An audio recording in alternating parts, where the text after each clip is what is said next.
Выставка-ярмарка «Дача, огород, усадьба» каждый год собирает истинных дачников. Пятая городская народная ярмарка прошла на Комсомольской площади с 27 по 29 мая. Специально для посетителей выставки работала консультационная площадка, где ведущие агрономы республики провели бесплатные мастер-классы, дали советы и рекомендации.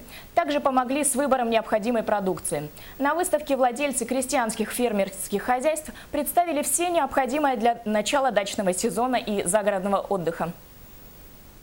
Я занимаюсь выращиванием и разведением вегетативных сортов новейших петуний, сурфиний, ну и прочих новинок. Мои цветы все-таки относительная новинка на рынке города Якутска. Они стали набирать популярность недавно довольно-таки. Всевозможные сорта, преимущественно это ампельные растения. Они предназначены для подвесных кашпо, для украшения веранд, беседок. На крыльцо можно повесить.